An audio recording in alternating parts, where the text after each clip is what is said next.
The January 6th committee continues to make its case about what led to the Capitol riot on Monday, laying out the evidence that former President Trump planted the seeds of fraud before Election Day.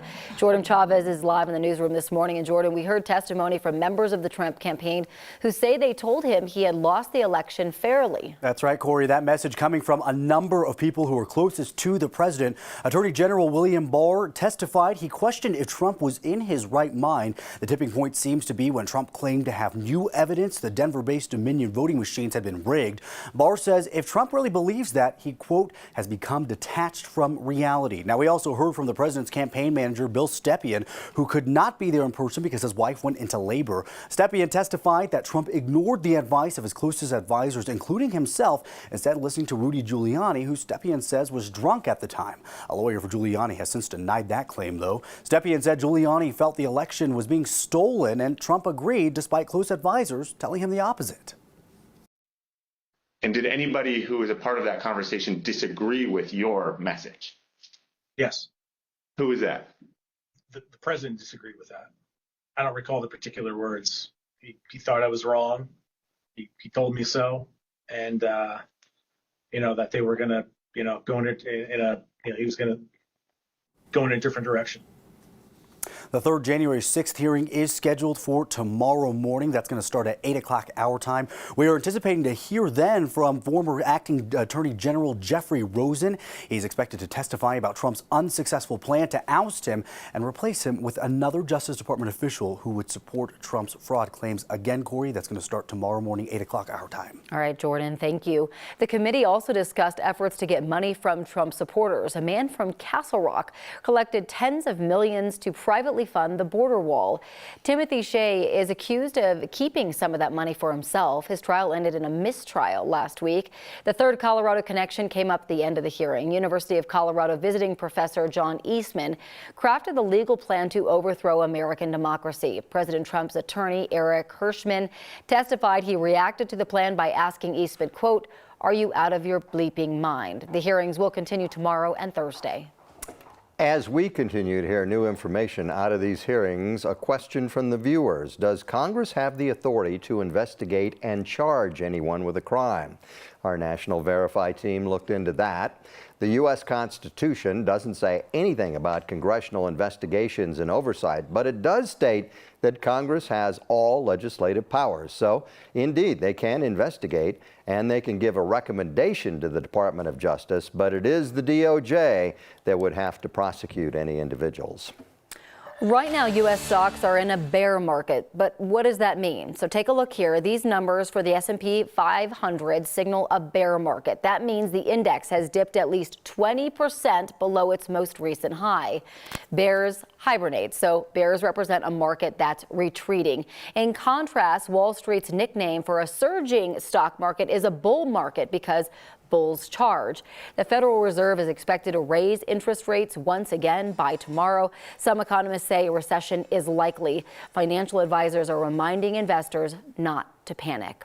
The value of cryptocurrency like Bitcoin has been plummeting, and so-called stablecoins, which are cryptocurrencies tied to the value of more traditional assets, has also taken a hit. Well, tomorrow evening, Ball Arena will be the scene of the much-awaited game that we've been waiting for, right? For years.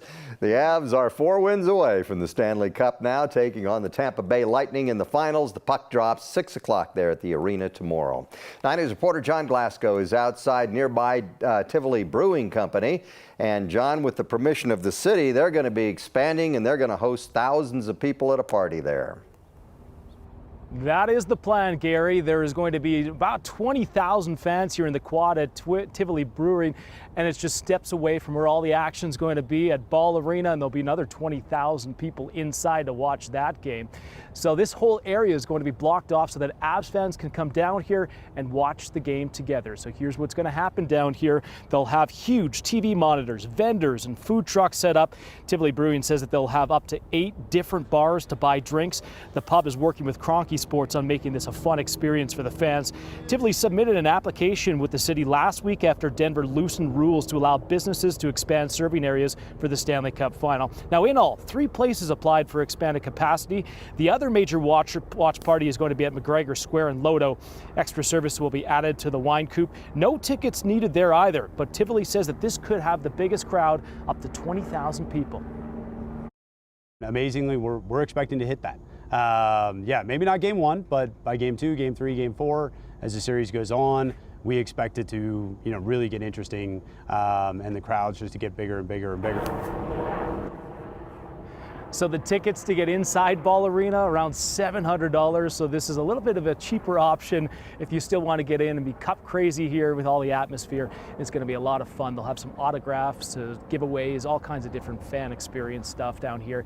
Going to be a lot of fun. Game 1 is going to start at 6 o'clock, and then 4 o'clock is when they'll open up the quad here to allow fans to come down and get ready for the big game. Gary? That does sound like a lot of fun. And as you mentioned earlier, all of the sports bars are just going to be going crazy this week.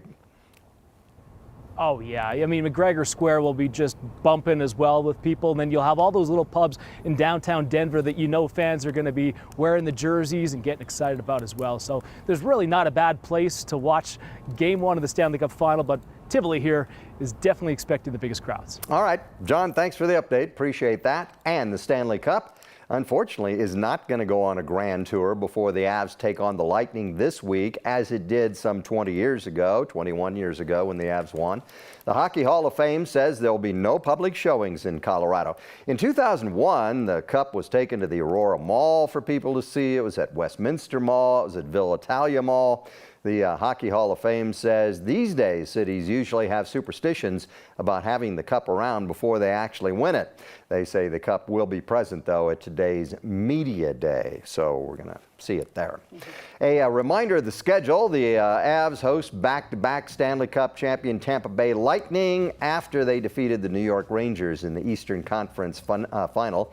The first game is tomorrow night, 6 o'clock, Ball Arena, and then Game 2 will be played in Denver as well. That will be on Saturday, and then Monday and Wednesday it is in Tampa, and then, if needed, back to Denver Friday, June 24th.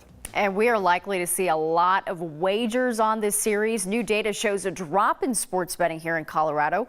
People placed more than $392 million in wagers back in April. Well, that's down from March, but the bets are up more than 60% from April of last year. Since sports betting started in Colorado back in May of 2020, nearly $7 billion have been wagered. And Colorado is still near the top of the leaderboard for the entire country when it comes to sports betting. Take a look here. So New York is leading the way with more than $6 billion in wagers.